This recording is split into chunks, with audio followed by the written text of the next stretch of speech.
आप सभी का स्वागत है जीसी के बाइबल अध्ययन में। आइए एक साथ मिलकर प्रार्थना करें।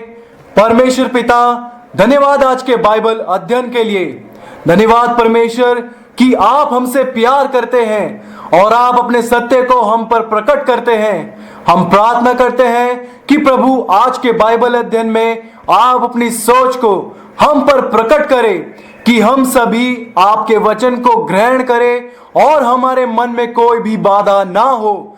वचन को स्वीकारते समय यीशु मसीह के नाम से हमें अनुग्रह दे, हमारे मन में उत्साह दे कि हम पूरे मन से आपकी खोज में रहे, पूरी आत्मा से आपकी खोज में रहे, कि इस बाइबल अध्ययन का फल हर एक अपने मन में पाए।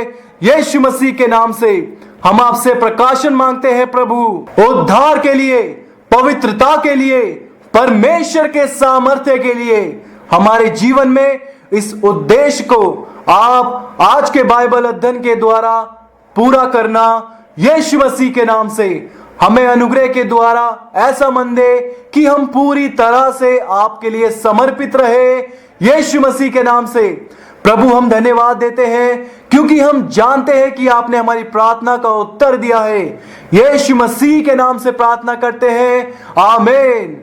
प्रभु आपको आशीष दे। आप बैठ सकते हैं। आज के बाइबल अध्ययन में हम गलातियों की किताब अध्याय 5 वचन 16 से लेकर वचन 21 तक पढ़ेंगे। गलातियों अध्याय 5 वचन 16 से लेकर वचन 21 तक। मैं वचन 16 से पढ़ना शुरू करता हूं। लिखा है, पर मैं कहता हूं आत्मा के अनुसार चलो तो तुम शरीर की लालसाओं को किसी रीति से पूरा ना करोगे। वचन 17 में लिखा है, क्योंकि शरीर आत्मा के विरोध में और आत्मा शरीर के विरोध में लालसा करता है और यह एक दूसरे के विरोधी है, इसलिए कि जो तुम करना चाहते हो वह ना पूरा कर पाओ। वचन 18 में लिखा है, और यदि तुम आत्मा के चलाए चलते हो तो व्यवस्था के अधीन ना रहे। वचन 19, शरीर के काम तो प्रकट है, अर्थात व्यभिचार, गंदे काम, लुचपन। वचन 20 में लिखा है, मूर्ति पूजा, टोना, झगड़ा, ईर्ष्या, क्रोध, विरोध, फूट और विधर्म। वचन 21 में लिखा है, ढा, मतवालापन, लीला क्रीड़ा और इनके जैसे और काम। इनके विषय में मैं तुमसे पहले ही कह देता हूं, जैसा पहले भी कह चुका हूं, कि ऐसे ऐसे काम करने वाले परमेश्वर के वारिस ना होंगे। जब आप इन वचनों को पढ़ते हैं तो हम देख सकते हैं आत्मा और शरीर के बीच में विरोध को, जो लगातार चलता रहता है। एक तरफ आत्मा है, पवित्र आत्मा, और फिर एक तरफ इंसानी शरीर है अपनी अनैतिकता के साथ। आत्मा शरीर के विरोध में है और शरीर आत्मा के विरोध में, ताकि शरीर के काम अधीनता में आ जाए। और जो इंसान मसीह पर विश्वास करता है, जो पाप के दास्तव में नहीं है, जो विश्वास करता है कि वह बचाया जा चुका है, स्वतंत्र किया गया है, उसे सामर्थ्य दिया गया है कि जाओ फिर से पाप ना करना।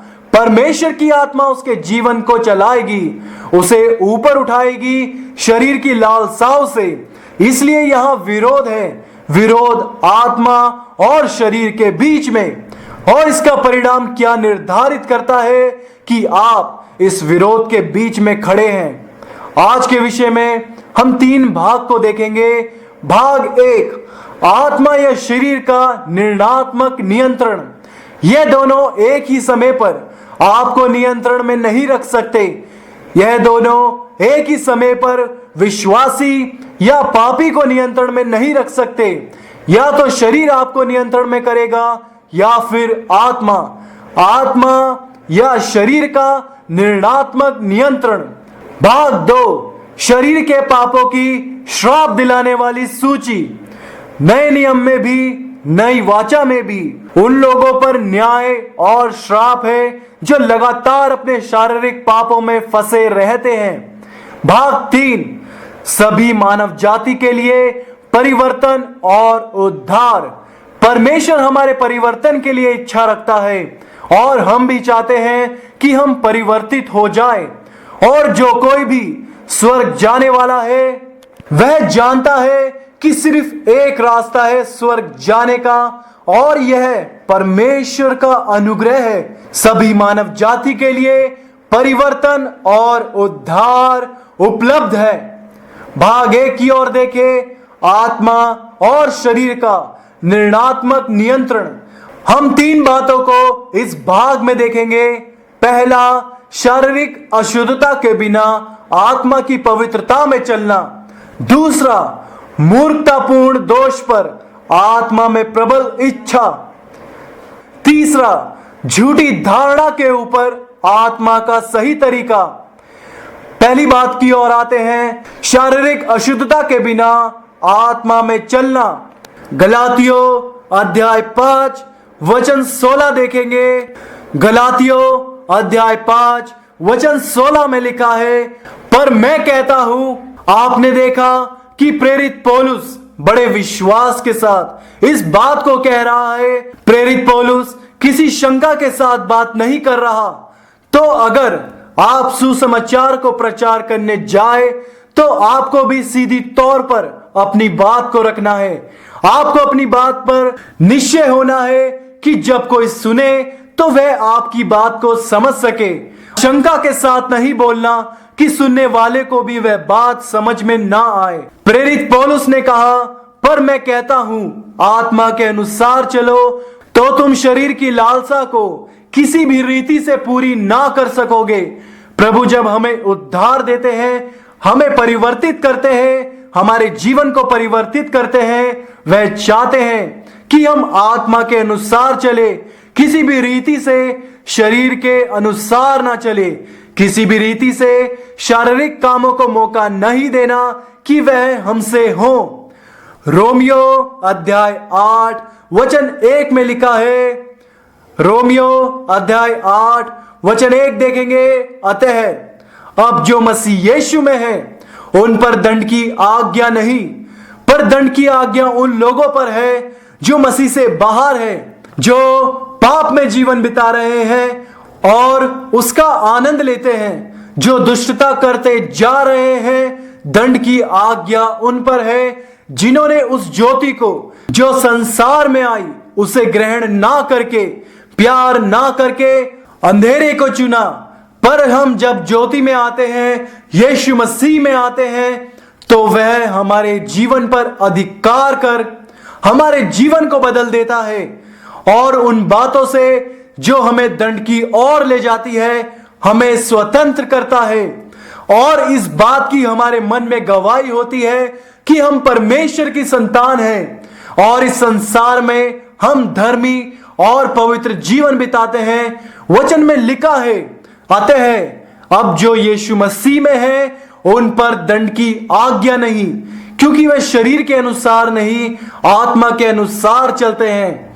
वचन 2 में लिखा है, क्योंकि जीवन की आत्मा की व्यवस्था ने मसीह यीशु में मुझे पाप और मृत्यु की व्यवस्था से स्वतंत्र कर दिया है।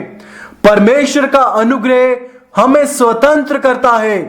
वचन 3, क्योंकि जो व्यवस्था शरीर के कारण दुर्बल होकर ना कर सकी, आप ध्यान से सुने, उसको परमेश्वर ने किया, अर्थात अपने पुत्र को पाप में शरीर की समानता में और पाप बलि होने के लिए भेजकर शरीर में पाप पर दंड की आज्ञा दी। वचन 4 में लिखा है, इसलिए कि व्यवस्था की विधि हम में जो शरीर के अनुसार नहीं वरन आत्मा के अनुसार चलते हैं पूरी की जाए। हम में जो शरीर के अनुसार नहीं चलते, हम जिन्होंने परमेश्वर के अनुग्रह का स्वाद चख लिया है, परमेश्वर की भलाई का अनुभव कर लिया है, हमने परमेश्वर के उद्धार को पा लिया है। हम शरीर के अनुसार नहीं आत्मा के अनुसार चलते हैं। पहला पतरस अध्याय 4 वचन 1 में लिखा है, पहला पतरस अध्याय 4 वचन 1 देखे, इसलिए जबकि मसीह ने शरीर में होकर दुख उठाया तो तुम भी उसी मनसा को हथियार के समान धारण करो, क्योंकि जिसने शरीर में दुख उठाया वह पाप से छूट गया, जिससे हमने पाप को छोड़ दिया और जो हम अपने पिछले जीवन में करते थे उसे छोड़ दिया, क्योंकि हमने उस सकरे मार्ग के चिन्ह को देख लिया है जो स्वर्ग की ओर ले जाता है। यह वो वचन है जिसमें आपको कोई गलती नहीं करनी, कोई चूक नहीं करनी और पाप के मार्ग को छोड़ देना है, क्योंकि यह एक नया मार्ग, एक नया जीवन है। मैं प्रार्थना करता हूं कि आप उस अनुग्रह, ताकत, संकल्प को पाए कि आपको पाप का जीवन और नहीं जीना है। मैं प्रार्थना करता हूं कि हर एक के जीवन में यह अनुग्रह आए यीशु मसीह के नाम से। वचन 2 में लिखा है, ताकि भविष्य में अपना शेष शारीरिक जीवन मनुष्यों की अभिलाषाओं के अनुसार नहीं वरन परमेश्वर की इच्छा के अनुसार व्यतीत करे। मैं प्रार्थना करता हूं कि परमेश्वर समझ दे धर्मी और पवित्र लोगों को जो परमेश्वर की संतान है, वह पाप के जीवन से मन फिराकर परमेश्वर के कार्य को प्रदर्शित करे अपने जीवन में यीशु मसीह के नाम से। दूसरा, मूर्खतापूर्ण दोष पर आत्मा में प्रबल इच्छा। गलातियों अध्याय 5 वचन 17 देखें। गलातियों अध्याय 5 वचन 17 में लिखा है, शरीर आत्मा के विरोध में लालसा करता है। लालसा का मतलब कि शरीर उस बात की अभिलाषा करता है जो आत्मा के विरोध में है। आगे वचन में देखें, और आत्मा शरीर के विरोध में परमेश्वर का आत्मा भी लालसा करता है कि अधर्मी धार्मिकता की ओर फिरे। और जो शरीर के विरोध में है, लिखा है, यह एक दूसरे के विरोधी है। परमेश्वर का आत्मा शारीरिक जीवन का विरोध करता है, परमेश्वर का मार्ग विरोध करता है संसारिक लालसा के विरोध में। यह एक दूसरे के विरोधी है। वचन में लिखा है, इसलिए जो तुम करना चाहते हो वह ना करने पाओ। सांसारिक तौर पर इंसान शारीरिक रीति की तरफ जाना चाहता है, पुरानी रीति के अनुसार चलना चाहता है, पर अब आप में परमेश्वर का आत्मा है, उद्धार आपने पाया है और इस वजह से वह अब अपने मन के अनुसार नहीं चल पाते, क्योंकि अब वह आत्मा के नियंत्रण में है। जब परमेश्वर का आत्मा हमारे जीवन की अगुवाई करता है, फिर वह शारीरिक कार्य जो हम आसानी से करते थे वह हम नहीं कर पाते, क्योंकि परमेश्वर का आत्मा जो शरीर के विरोध में है वह आपके जीवन की अगुवाई कर रहा है। परमेश्वर का आत्मा हर एक के जीवन को नियंत्रित करे यीशु मसीह के नाम से। यूहन्ना अध्याय 3 वचन 6 में लिखा है, यूहन्ना अध्याय 3 वचन 6, क्योंकि जो शरीर से जन्मा वह शरीर है, जो संसारिक रीति पर जन्मा है वह शरीर के काम ही करता है, वह शरीर के अनुसार ही चलता है, वह शारीरिक लालसाओं को ही पूरा करता है। वचन में लिखा है, जो आत्मा से जन्मा है वह आत्मा है। जब आप अपने पापों का पश्चाताप करते हैं और आप परमेश्वर की ओर अपनी पूरी आत्मा और मन से फिरते हैं और संसार में जो आपने पीछे छोड़ दिया है उसकी ओर दोबारा नहीं फिरते और पूरी रीति से प्रभु की ओर फिरते हैं और प्रभु के कहलाते हैं, अपना जीवन प्रभु को दे देते हैं बिना किसी रुकावट के, प्रभु आपके जीवन को चलाते रहते हैं। परमेश्वर का आत्मा आपके जीवन को नेतृत्व करता है, बिना किसी रुकावट के प्रभु आपके जीवन को चलाते हैं। परमेश्वर का आत्मा जब आपके जीवन की अगुवाई करता है, आप प्रभु की आत्मा के द्वारा जन्म पाते हैं। अनंत के लिए आपका मन और जीवन प्रभु का हो जाता है। प्रभु का आत्मा आपके जीवन को साफ करता है, आपको क्षमा करता है और आपको यह एहसास दिलाता है, यह असली बदलाव आपके जीवन में होता है और आप आत्मा से जन्म पाते हैं। वचन 7 में लिखा है, अचंबा ना कर कि मैंने तुझसे कहा तुझे नया जन्म लेना अवश्य है। यीशु मसीह एक धार्मिक मनुष्य से बात कर रहे थे। धर्म में होना और नया जन्म पाया व्यक्ति होना दोनों अलग बात है। यीशु मसीह उससे बात कर रहे थे जो कहता है कि मैं अब्राहम की संतान हूं, उस धर्मी जन की संतान हूं जो परमेश्वर के लिए विश्वास योग्य था। पर सच में यह तुम्हें स्वर्ग नहीं ले जा सकता। आपको नया जन्म पाना जरूरी है। यीशु मसीह उस जन से बात कर रहे थे जो पवित्र शास्त्र को जानता था, यहां तक कि उसे पवित्र शास्त्र के वचन भी याद होंगे। पर इसके बावजूद आपको नया जन्म पाना अवश्य है। वह एक शासक से बात कर रहा था, एक धर्मी मनुष्य से बात कर रहा था, और वह धार्मिक मनुष्य नया जन्म पाया हुआ व्यक्ति नहीं था, पर सिर्फ धार्मिक शासक था।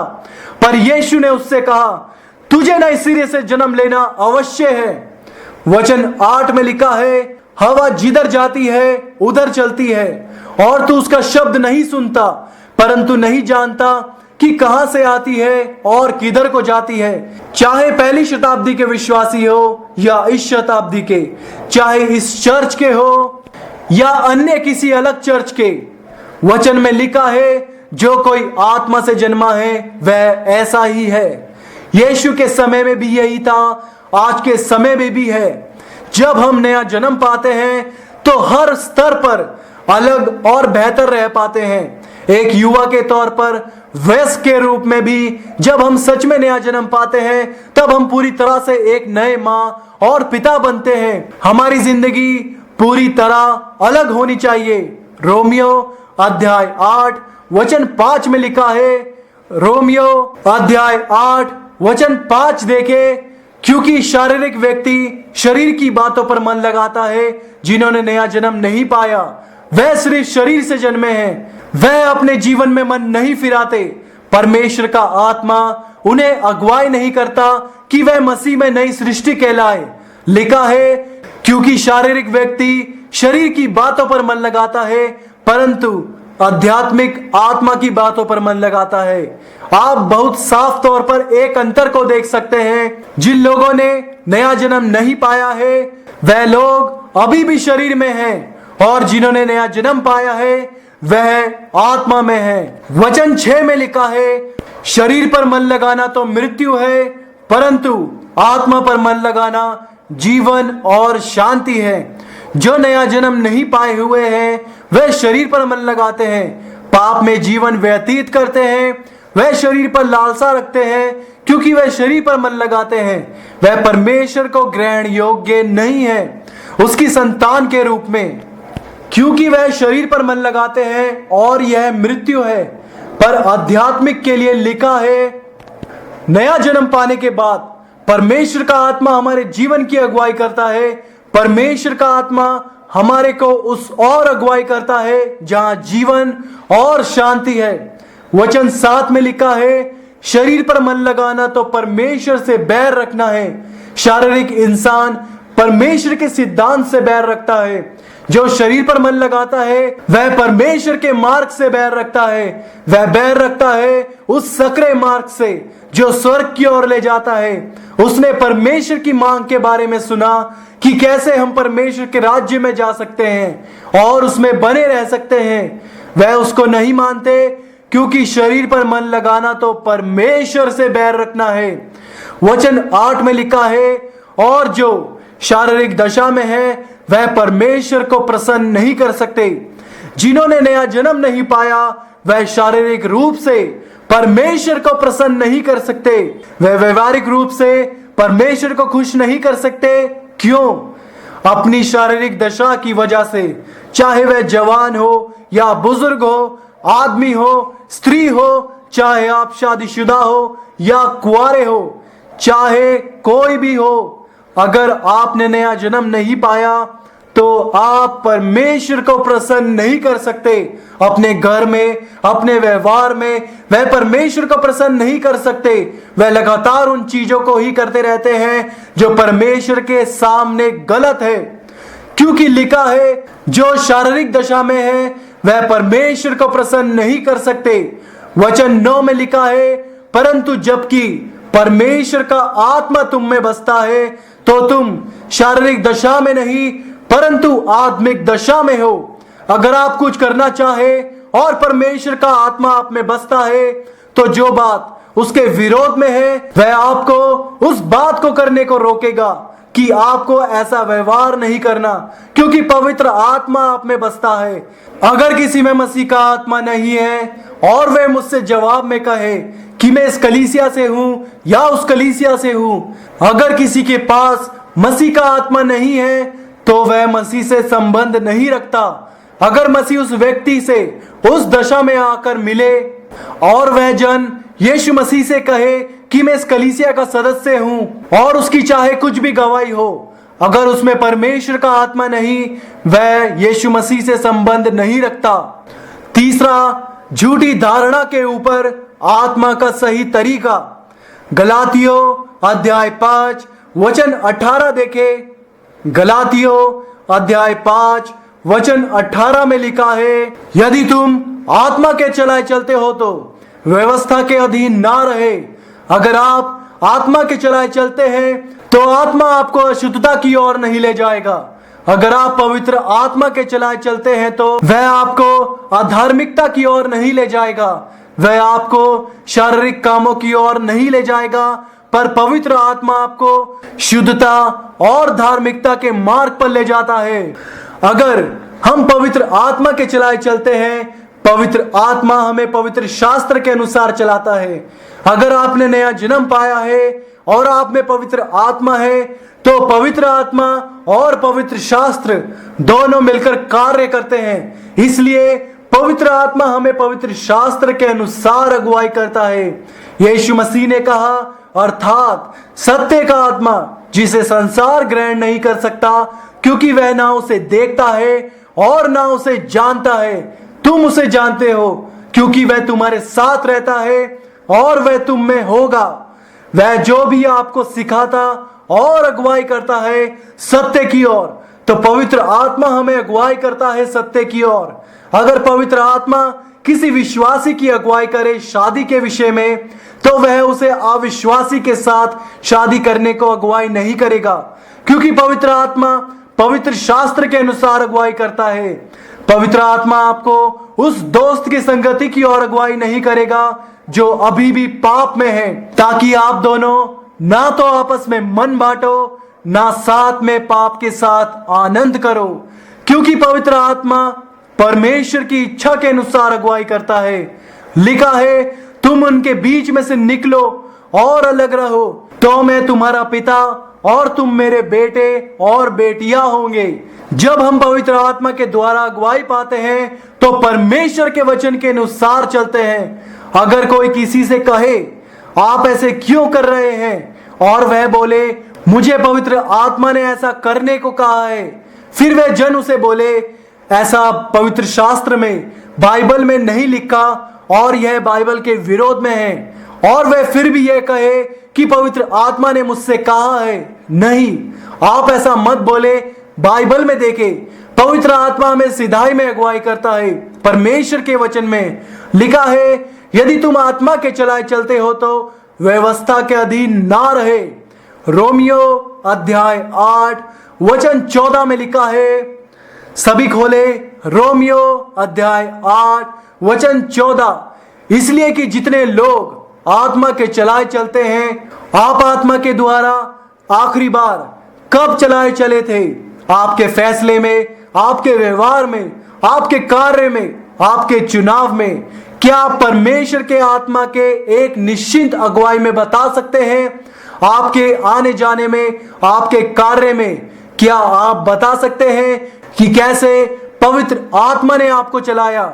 जिस व्यक्ति में पवित्र आत्मा वास करता है, वह हर दिन उसके द्वारा अगुवाई पाता है उसके फैसलों में, क्योंकि लिखा है, इसलिए कि जितने लोग परमेश्वर के आत्मा के चलाए चलते हैं, वह ही परमेश्वर के पुत्र हैं। अगर आप आत्मा के बिना, पवित्र शास्त्र के बिना, पवित्र आत्मा के बिना यीशु मसीह में अपना जीवन व्यतीत कर रहे हैं, तो आप कैसे कह सकते हैं आप परमेश्वर की संतान हैं?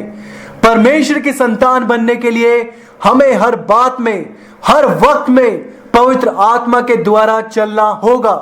वचन 15 में लिखा है, क्योंकि तुमको दास्तव की आत्मा नहीं मिली कि फिर भयभीत हो, पर लेपालकपन की आत्मा मिली है, जिससे हम हे अब्बा, हे पिता कहकर पुकारते हैं। वचन 16 में लिखा है, आत्मा आप ही हमारी आत्मा के साथ मिलकर गवाही देता है।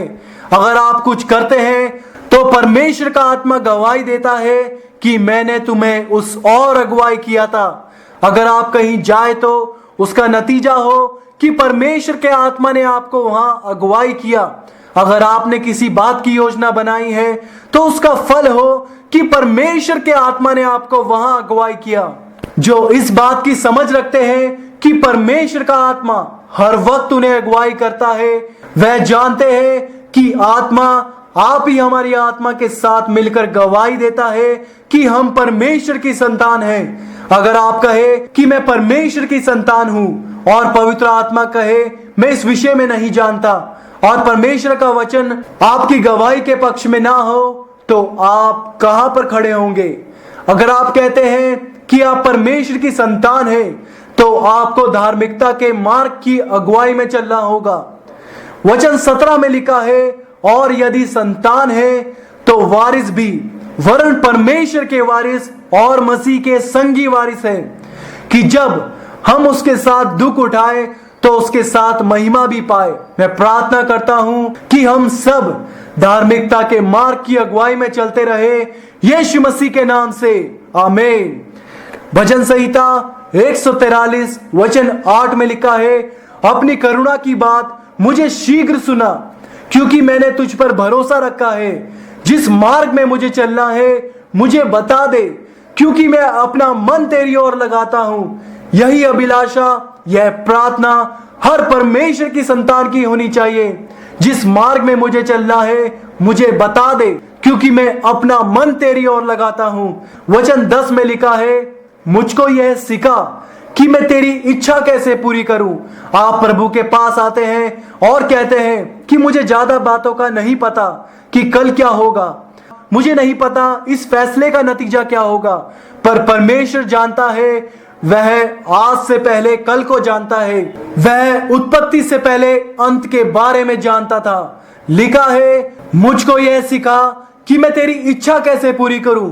सिर्फ परमेश्वर की इच्छा जानने के विषय में नहीं है, उसकी इच्छा के अनुसार करने के विषय में नहीं है, पर लिखा है, मुझे यह सिखा कि तेरी इच्छा कैसे पूरी करूं, क्योंकि मेरा परमेश्वर तू ही है। तेरा भला आत्मा मुझको धर्म के मार्ग में ले चले। भाग 2 की ओर आते हैं, शरीर के पापों की श्राप दिलाने वाली सूची। हम इस भाग में 3 बातों को देखेंगे। पहला, अशुद्ध कार्य और शरीर के पाप। दूसरा, विनाशकारी मार्ग और शारीरिक जीवन पर धब्बे। तीसरा, हमारी चौकसी और अशुद्धता से अलग होना। पहला, अशुद्ध कार्य और शरीर के पाप। गलातियों अध्याय 5 वचन 17 में लिखा है, गलातियों अध्याय 5 वचन 17 देखे, क्योंकि शरीर आत्मा के विरोध में और आत्मा शरीर के विरोध में लालसा करता है। यह एक दूसरे के विरोधी है, इसलिए जो तुम करना चाहते हो वह ना कर पाओ। वचन 18 में लिखा है, और यदि तुम आत्मा के चलाए चलते हो तो व्यवस्था के अधीन ना रहे। वचन 19 में लिखा है, शरीर के काम तो प्रकट है। यह वचन सिर्फ बीते हुए दिन के बारे में या आज के बारे में या सिर्फ इस पीढ़ी के लिए नहीं है, पर पवित्र शास्त्र समय से बाहर है।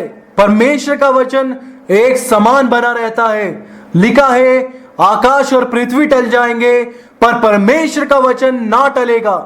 प्रेरित पौलुस ने पवित्र आत्मा के द्वारा जो बातें उस वक्त के लोगों से कही, वह आज के वक्त के लोगों से भी कह रहा है। पवित्र आत्मा के द्वारा लिखा है, शरीर के काम तो प्रकट है, अर्थात व्यभिचार। यह पवित्र आत्मा का कार्य नहीं है। आप यह नहीं कह सकते कि प्रभु की अगुवाई से मैंने व्यभिचार किया है। यह शरीर के कार्य है, शरीर की लालसाएं हैं जो लोगों को अशुद्धता, अशुद्ध भाषा, गंदे काम, गंदे पहरावे, ऐसा पहरावा जो आपके शरीर के अंग को दर्शाता है, जिससे अन्य लोगों के मन में परीक्षा और अशुद्धता आती है। अशुद्ध लिखावट, अशुद्ध वीडियो जैसे कामुक फिल्में देखना, यह सब शरीर के कार्य है और वचन में आगे लुचपन के बारे में भी लिखा है। वह लोग जो अपने आप को बेच डालते हैं बुराई के लिए, शरीर के कार्य के लिए, जिसकी ना कोई सीमा है, वह सिर्फ उसमें बहते चले जाते हैं। अगर आप अनुग्रह से भरे हुए हैं पर शरीर के कार्य को पूरा करते हैं, आप अशुद्ध हैं। अगर स्त्री कहे कि मैं प्रार्थना में जीवन बिताती हूं पर आप व्यभिचारी हैं, गंदे काम, लुचपन जैसे कार्य करते हैं, तो आप अशुद्ध हैं। अगर आप प्रार्थना में योद्धा हैं और आपके गुप्त जीवन में यह बातें हैं, तो आप अशुद्ध हैं। देखिए मरकुस अध्याय 7 वचन 21 में लिखा है, क्योंकि भीतर से अर्थात मनुष्य के मन से बुरे बुरे विचार, व्यभिचार, हत्या, परस्त्रीगमन, वचन 22 देखे लिखा है चोरी। जो चोरी करते हैं वह कहे हमने चोरी की पर हमारे मन इसके लिए दोषी नहीं ठहराता, ऐसा मन दोषी ठहराया जाएगा। अगर आप व्यभिचार करते हैं, परस्त्रीगमन करते हैं पर आप कहे कि मेरा मन मुझे दोषी नहीं ठहराता क्योंकि मैं परमेश्वर के अनुग्रह पर निर्भर हूं, यह अनुग्रह नहीं है। यह वो अनुग्रह नहीं है जो स्वर्ग से आता है। जब परमेश्वर का अनुग्रह हमारे जीवन में आता है, वो अनुग्रह जो हर एक जीवन के लिए उतरा, हमें उद्धार के मार्ग की ओर अगुवाई करता है, धार्मिकता के मार्ग पर चलना सिखाता है। आज के इस संसार में परमेश्वर का अनुग्रह पाप के लिए बहाने नहीं बनाता। अगर आप लोभ, दुष्टता, छल, लुचपन, कुदृष्टि, निंदा, अभिमान और मूर्खता से चलते हो तो यह नहीं दर्शाता कि आपने परमेश्वर का अनुग्रह पाया है। वचन 23 में लिखा है, यह यीशु मसीह के बोल हैं। यीशु ने कहा, यह सब बुरी बातें भीतर ही से निकलती है और मनुष्य को अशुद्ध करती है। मैं प्रार्थना करता हूं कि हमारे अंदर से सारी अशुद्धता को वह यीशु मसीह के नाम से धो दे। मैं अशुद्ध नहीं रहूंगा किसी शारीरिक कार्य से, पर प्रभु की ओर धार्मिकता के मार्ग पर चलूंगा। दूसरा, विनाशकारी मार्ग और शारीरिक जीवन पर धब्बे। पहला पत्रस अध्याय 2 वचन 11 में लिखा है, पहला पत्रस अध्याय 2 वचन 11, हे प्रियो, मैं तुमसे विनती करता हूं कि तुम अपने आप को प्रदेशी और यात्री जानकर उस संसारिक अभिलाषाओं से जो आत्मा से युद्ध करते हैं बचे रहो। इसी रीति से प्रेरितों ने उद्धार के मार्ग को समझा। इसी रीति से प्रेरित पौलुस, पत्रस, यूहन्ना और कलीसिया के अन्य लोग चले उस उचित मार्ग पर स्वर्ग को पाने के लिए। हमें क्या पता है हम कैसे फिर परमेश्वर के वचन को ऊपर नीचे कर सकते हैं कि हम शारीरिक रीति पर चल सके। फर्क नहीं पड़ता, चाहे हमने अनुग्रह पाया है और यह कहता है बने रहने के विषय में कि स्वर्ग को हम पाए। देखे वचन में क्या लिखा है, हे प्रियो, मैं तुमसे विनती करता हूं कि तुम अपने आप को प्रदेशी और यात्री जानकर उन संसारिक अभिलाषाओं से जो आत्मा से युद्ध करती है बचे रहो।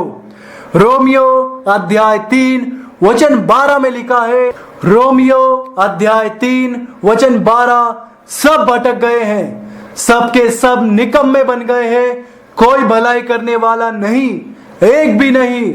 वह नहीं चाहता कि हम इन हालातों में बने रहे, कि हम ठीक से व्यवहार ना करें, ठीक से कार्य ना करें, ठीक से पहरावा ना पहने, एक मसीही होकर भी।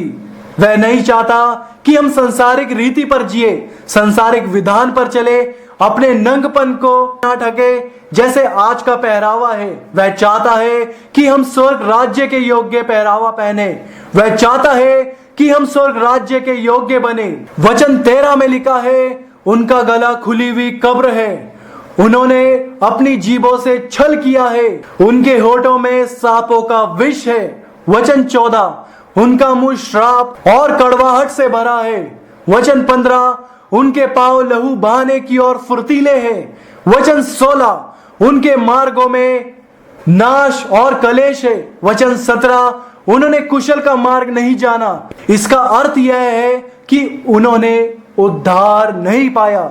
जब हम उद्धार पाते हैं, जब हम विश्वास के द्वारा धर्मी ठहराए जाते हैं, हम परमेश्वर के साथ शांति पाते हैं। उद्धार पाते हैं परमेश्वर के अनुग्रह के द्वारा, मसीह के बलिदान के द्वारा जो हमारे स्थान पर मारा गया, हम परमेश्वर के साथ शांति पाते हैं। दूसरा पत्रस अध्याय 2 वचन 1 देखें। दूसरा पत्रस अध्याय 2 वचन 1 में लिखा है, जिस प्रकार उन लोगों में झूठे भविष्यवक्ता थे, उसी प्रकार तुम में भी झूठे उपदेशक होंगे, जो नाश करने वाले पाखंड का उद्घाटन छिप छिप कर करेंगे और उस स्वामी का जिसने उन्हें मोल लिया है इनकार करेंगे और अपने को शीघ्र विनाश में डाल देंगे। जो लोग धार्मिकता के मार्ग पर चल रहे हैं, शांति और परमेश्वर की बुलाहट में चल रहे हैं, अगर वो शरीर के कामों की ओर फिरे तो वह स्वर्ग राज्य को नहीं पाएंगे। तीसरी बात की ओर देखें, हमारी चौकसी और अशुद्धता से अलग होना। इफिसियों अध्याय 5 वचन 4 देखें। इफिसियों अध्याय 5 वचन 4 में लिखा है, और ना निर्लज्जता, ना मूढ़ता की बातचीत, ना ठट्ठे की, क्योंकि ये बातें शोभा नहीं देती, वरन धन्यवाद ही सुना जाए। परमेश्वर की वास्तविक संतान अपने उद्धार के साथ समझौता नहीं करती, और वास्तविक परमेश्वर की संतान शैतान के साथ समझौता नहीं करती, शरीर की लालसाओं के साथ समझौता नहीं करती, और ना निर्लज्जता और ना मूर्खता की बातचीत। यह परमेश्वर के राज्य की ओर से नहीं और धर्मी लोगों का तरीका नहीं है। वचन 5 में लिखा है, क्या तुम यह जानते हो कि किसी व्यभिचारी या अशुद्ध जन या लोभी मनुष्य की जो मूर्ति पूजक के बराबर है? इसका क्या मतलब है? लोभी मनुष्य परमेश्वर से ज्यादा पैसों को प्यार करता है, तो पैसा व्यभिचार है। अगर आप सांसारिक पहरावे को परमेश्वर से ज्यादा प्यार करते हैं तो यह पहरावा व्यभिचार है। जो अविश्वासी दोस्त को प्यार करता है परमेश्वर से ज्यादा, तो यह व्यभिचार है, क्योंकि उसने परमेश्वर से ज्यादा उसे प्यार किया। उस दुष्ट संगति को परमेश्वर के जनों की संगति से ज्यादा प्यार किया, वह दुष्ट संगति व्यभिचार है। लिखा है, या लोभी मनुष्य की जो मूर्ति पूजक के बराबर है, परमेश्वर के राज्य में मिरास नहीं। वचन 6 में लिखा है, कोई तुम्हें व्यर्थ बातों से धोखा ना दे। हमें अपने जीवन में देखना है, चौकस रहना है।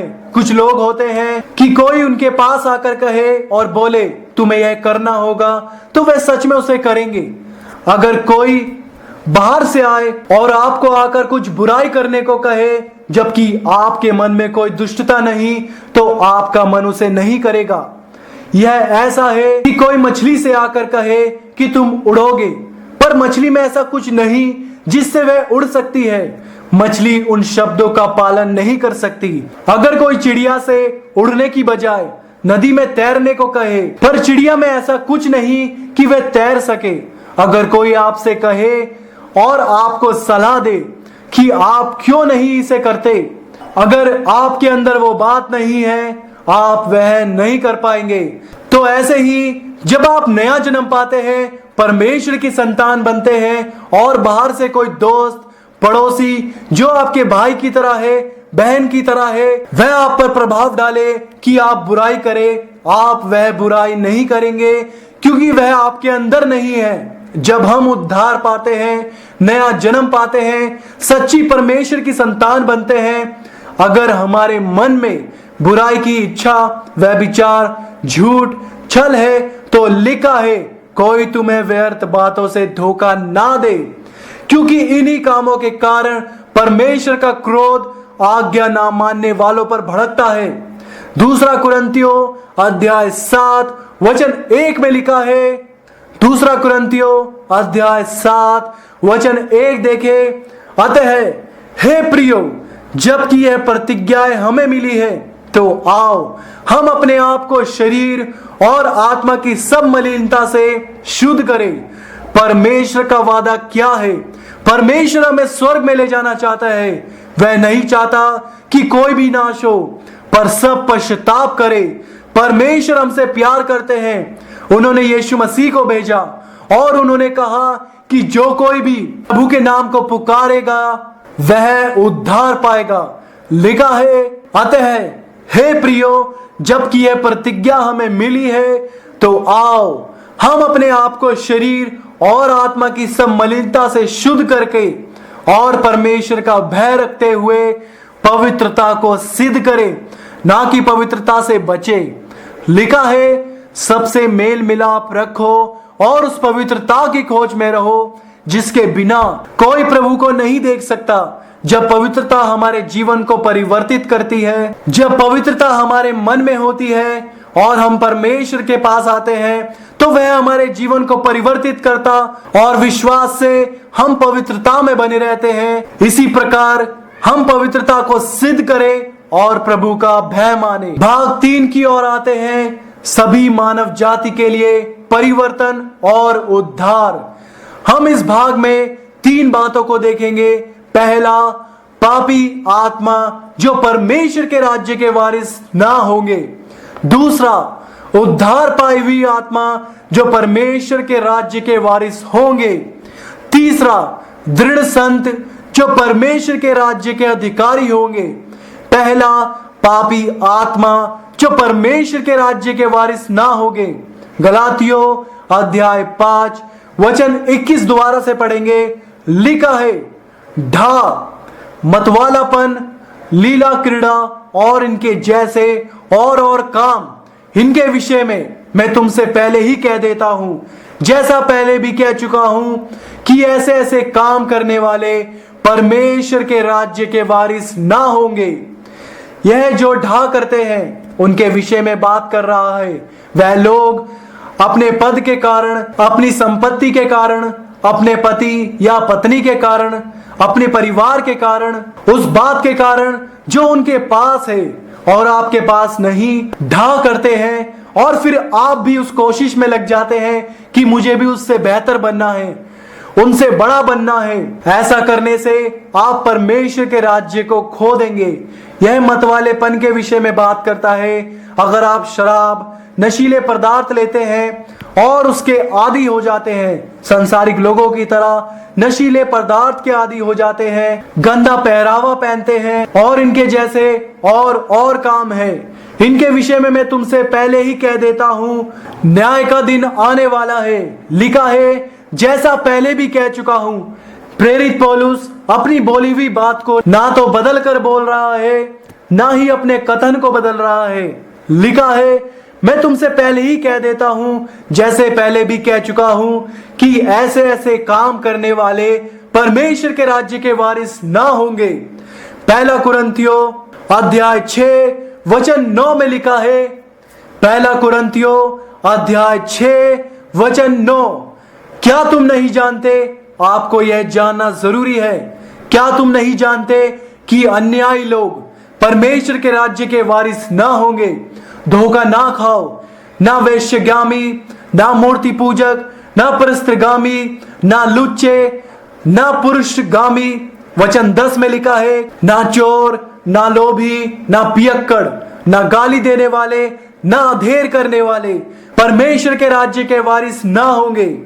वचन 11 में लिखा है, और तुम में से कितने ऐसे ही थे, पर परमेश्वर ने आपको साफ कर दिया है। वह चाहता है कि हम परमेश्वर के सामने आए, और वचन को सुनने के बाद वह नहीं चाहता कि हम जल्दबाजी में चले जाएं, क्योंकि आप यहाँ हैं। और अगर आप प्रार्थना नहीं करेंगे तो आप अनुग्रह को नहीं पाओगे और उसका अनुभव नहीं पाओगे जो आपने सुना है। अगर आप लोग यहाँ हैं और आप जल्दबाजी में रहे कि बस इतना बहुत है, अब हमें जाने दो, परमेश्वर हमारे अंदर परिवर्तन का काम नहीं कर पाएंगे।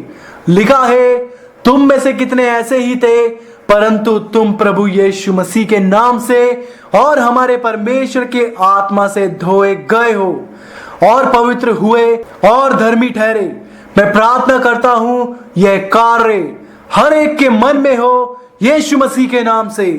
प्रकाशित वाक्य अध्याय 21 वचन 8 में लिखा है, परंतु डरपोकों और अविश्वासियों और घिनौनों और हत्यारों, व्यभिचारियों और टोनों और मूर्ति पूजकों और सब झूठों का भाग उस झील में मिलेगा जो आग और गंधक से जलती रहती है।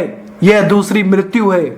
वचन 27 में लिखा है, परंतु उसमें कोई अपवित्र वस्तु या घृणित काम करने वाला या झूठ का गढ़ने वाला किसी रीति से प्रवेश ना करेगा, पर केवल वो लोग जिनके नाम मेमने के जीवन की पुस्तक में लिखे हैं। दूसरा, उद्धार पाई हुई आत्मा जो परमेश्वर के राज्य के वारिस होंगे। पहला कुरिन्थियों अध्याय 6 वचन 9 देखे। पहला कुरिन्थियों अध्याय 6 वचन 9 में लिखा है, क्या तुम नहीं जानते कि अन्यायी लोग परमेश्वर के राज्य के अधिकारी ना होंगे। धोखा ना खाओ, वेश्यगामी, ना मूर्ति पूजक, ना परिस्त्रगामी, ना लुच्चे, ना पुरुषगामी। वचन 10, ना चोर, ना लोभी और ना पियक्कड़, ना गाली देने वाला और ना धेर करने वाला परमेश्वर के राज्य के वारिस होंगे। वचन 11 में लिखा है, वचन 11 में लिखा है, और तुम में से कितने ऐसे ही थे, परंतु तुम यीशु मसीह के नाम से और परमेश्वर के आत्मा से धोए गए। वह बस इतना ही चाहता है, हमें परमेश्वर के आत्मा के द्वारा धोया जाना अवश्य है, शरीर को अपवित्र करने वाली बातों से।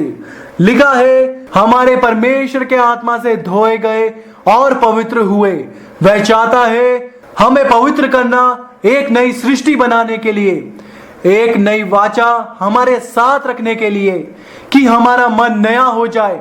स्वभाव से हमारी योजना, हम जो भी करते हैं, हमारा पहरावा नया हो जाए।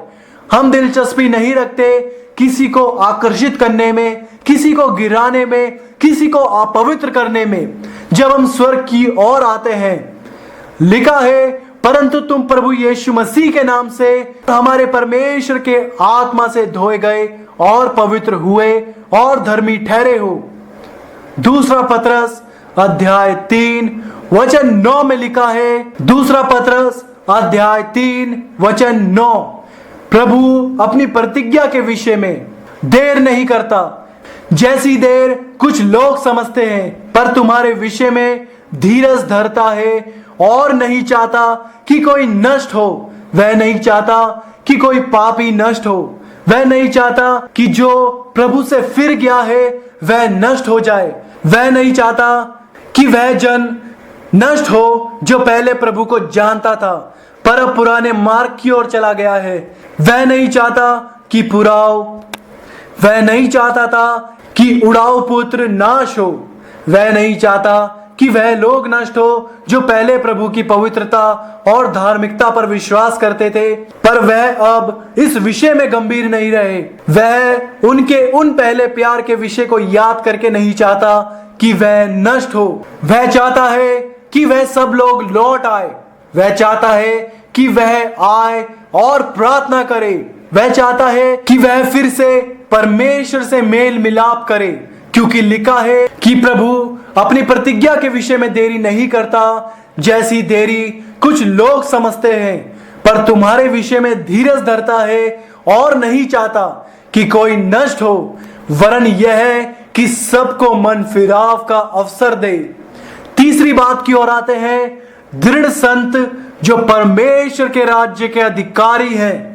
हमें परमेश्वर के राज्य के अधिकारी होने के लिए उद्धार पाने की जरूरत है। उस उद्धार में बने रहना है, पवित्रता में बने रहना है, परमेश्वर के प्रति आज्ञाकारी बने रहना है। दृढ़ संत जो परमेश्वर के राज्य के अधिकारी है।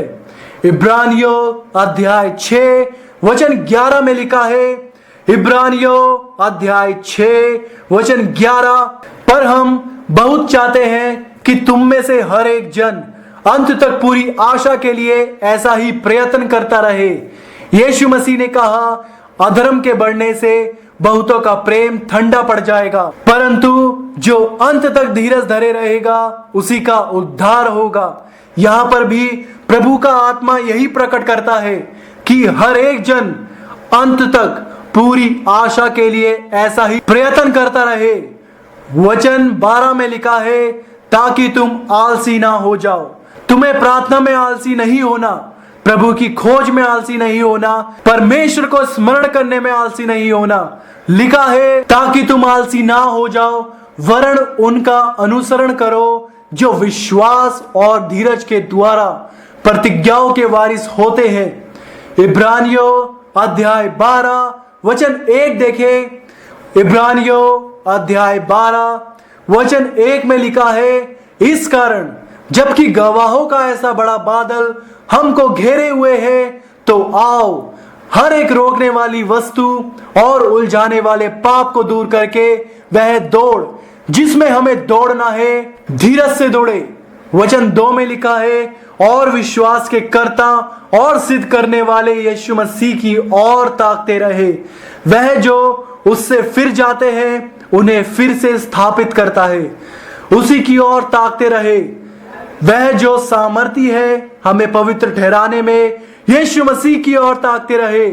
जो सामर्थी है हमें इस संसार से अलग बनाने में, उसी यीशु मसीह की ओर ताकते रहे, जिसने उस आनंद के लिए जो उसके आगे धरा था, लज्जा की कुछ चिंता ना करके क्रूस का दुख सहा और परमेश्वर के सिंहासन के दाहिनी ओर जा बैठा। मैं प्रार्थना करता हूं कि यीशु मसीह आपको, मुझको और हम सबको सुरक्षित रखे। दूसरा थिस्सलुनीकियों अध्याय 1 वचन 3 में लिखा है, हे भाइयों, तुम्हारे विषय में हमें हर समय परमेश्वर का धन्यवाद करना चाहिए, और यह उचित भी है, इसलिए कि तुम्हारा विश्वास बहुत बढ़ जाए। आपका विश्वास जिसके द्वारा आपने उद्धार पाया है वह बहुत बढ़ जाए, पर आपको बने रहना है उस विश्वास में जिसके द्वारा आपका मन पवित्र हुआ। यह विश्वास बहुत बढ़ जाए।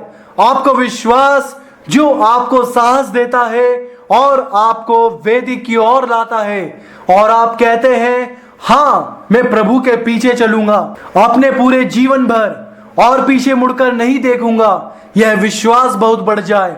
आपका विश्वास जो इस उम्मीद में है प्रभु के आगमन के लिए, कि जो मसीह में मरे हैं वह पहले जी उठे, और जो हम जीवित हैं वह उन सब के साथ बादलों में उठा लिए जाएंगे। यह विश्वास बढ़ता जाए। जब आपके जीवन में समस्या आती है, बीमारी आती है, और फिर भी आपका विश्वास परमेश्वर की ओर रहता है और उन बातों को अनुमति नहीं देता जो लोग कहते हैं कि आपने प्रार्थना की, लोगों ने आपके विषय में प्रार्थना की पर आप चंगे नहीं हुए, और वह आपको दूसरी ओर फेरने की कोशिश करते हैं, पर आप कहते हैं, नहीं मैं वापस नहीं जाऊंगा।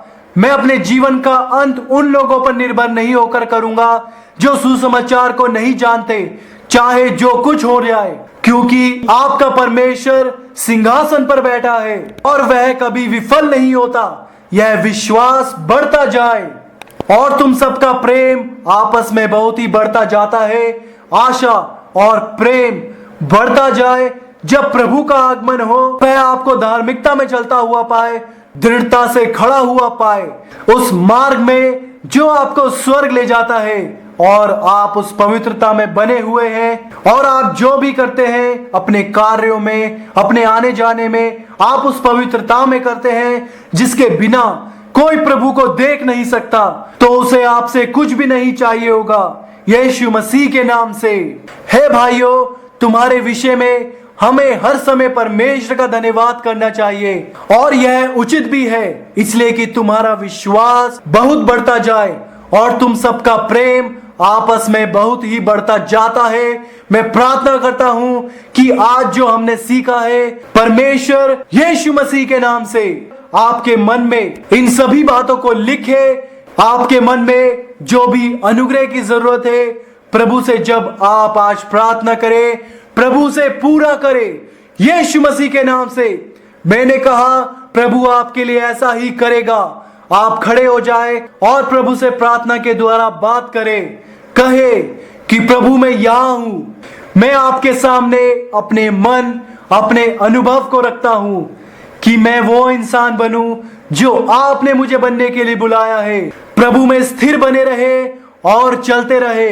अपने मुंह को खोले और प्रार्थना करें। यह पवित्र आत्मा है जो आपके जीवन को नियंत्रित करता है और आपके मन में वास करता है। क्या आप हर परिस्थिति और हर पल में प्रभु के आत्मा के द्वारा अगुवाई हुए हैं, जो परमेश्वर के आत्मा के द्वारा चलाए जाते हैं? सिर्फ वही परमेश्वर की संतान है जो परमेश्वर के आत्मा के विरोध में है, जो आत्मा की अगुवाई के पीछे नहीं चलते, परमेश्वर के आत्मा के नियंत्रण से बचते हैं, वह परमेश्वर की संतान नहीं है। पर जब आप पश्चाताप करते हैं या परमेश्वर आप पर कुछ प्रकट करे, कहे प्रभु मैं इसके लिए शर्मिंदा हूं, इस बात के लिए पश्चाताप मेरे मन में है, मैं उसके फल को छोड़ना चाहता हूं, और आप पूरे मन और पूरे आत्मा से प्रभु को खोजते हैं और कुछ भी अपराध परमेश्वर के आत्मा से नहीं छिपाते, तो परमेश्वर आप पर दया करेगा। वह आपको मेमने के लहू से, यीशु मसीह के लहू से धो देगा। जो खोजेगा सिर्फ वही पाएगा। अगर आप शरीर के कामों के पीछे चले और उसे के अनुसार चला जाए तो आपको कुछ लाभ नहीं होगा। आप प्रभु की ओर फिरे, प्रभु को पुकारे। आप कह रहे हैं कि प्रभु मैं यहां हूं, स्वर्ग ही मेरा लक्ष्य है, मुझे साफ कर, मेरे जीवन को इस संसार से मोड़ जहां मैं सिर्फ स्वदेशी और यात्री हूं। यह संसारिक लालसा जो आपकी आत्मा के विरोध में है विफल हो जाए। आप कह रहे हैं कि मैं शरीर को अनुमति नहीं दूंगा कि मुझे नरक की ओर धकेल दे। मैं पूरी तरह से आपकी आत्मा का कहलाना चाहता हूं। मैं नहीं चाहता कि मेरा जीवन संसारिक, शारीरिक और शैतान के द्वारा नियंत्रित किया जाए। मैं चाहता हूं कि पूरी तरह से मैं आपके द्वारा नियंत्रित किया जाऊं। तो मैं पूरी तरह से आपके हाथों में अपने आप को समर्पित करता हूं कि आपने जो मेरे सामने धार्मिकता का सकरा मार्ग रखा है उस पर चलूं। प्रभु यह संसारिक जीवन जो परमेश्वर आपके और आपके पवित्र शास्त्र के विरोध में है मुझसे दूर करे। प्रभु मुझे एक वास्तविक अनुभव दे उद्धार का, मसीह में एक नई सृष्टि होने का। पुरानी बातें बीत जाए, सब बातें नई हो जाए। नया मन, नई सोच, नया स्वभाव, एक नया जीवन जीने का तरीका जो पूरी तरह से आपके लिए प्रभु समर्पित हो। जब परीक्षा आए, जब शारीरिक प्रलोभन आए, तो आप अपने मन में एक चिन्ह को पाएंगे जो स्वर्ग से बोलता है। जो शारीरिक रीति पर जीते हैं उनमें से कोई भी आपके जीवन को ना तो नियंत्रित करने पाए और ना आपके जीवन को भ्रष्ट करे। आप सचेत होकर देखें, प्रार्थना करें। पापी जीवन, कमजोर और हारा हुआ जीवन अभी खत्म हो जाए और आप हमेशा अपने दिमाग में इस बात को याद रखें कि स्वर्ग राज्य ही मेरा लक्ष्य है। यीशु मसीह के नाम से हम प्रार्थना करते हैं। स्वर्गीय पिता, हम धन्यवाद करते हैं आपके प्रकाशन के लिए। धन्यवाद प्रभु इस उद्देश्य के लिए कि आपने अपने विचार हम पर प्रकट करे। हम आपसे प्रार्थना करते हैं, आप चाहते हैं कि हम आखिर में स्वर्ग को पाए। हम प्रार्थना करते हैं कि यह संसार, शैतान, शरीर आपकी इच्छा को हमारे जीवन में पूरा होने से कुछ भी काट छाट ना बने। यीशु मसीह के नाम से हमारा व्यक्तित्व, स्वभाव रुकावट ना बने। आखिर में स्वर्ग को पाने के लिए यीशु मसीह के नाम से प्रार्थना करते हैं। आपका अनुग्रह जो पवित्र करता, सामर्थ्य देता है, वह हर एक के जीवन में कार्य करे पूरी सिद्धता के साथ यीशु मसीह के नाम से। हम चाहे कलीसिया में हो, घर में हो, कार्यालय में हो, सड़क पर हो, आपका आत्मा लगातार परमेश्वर के वचन के स्तर को हमें याद दिलाता रहे और हम अगुवाई पाए आपके वचन के अनुसार। यीशु मसीह के नाम से आपका अनुग्रह हर एक के जीवन में बना रहे। अनुग्रह में बने रहने के लिए, अनुग्रह आपके प्रति आज्ञाकारी और विश्वास योग्य बने रहने के लिए पूरे जीवन भर में यीशु मसीह के नाम से हम आपके वचन में, मार्ग में, धार्मिकता में, पवित्रता में बने रहे। धन्यवाद प्रभु, क्योंकि हम जानते हैं कि आपने हमारी प्रार्थना का उत्तर दिया है। यीशु मसीह के नाम से प्रार्थना करते हैं, आमीन।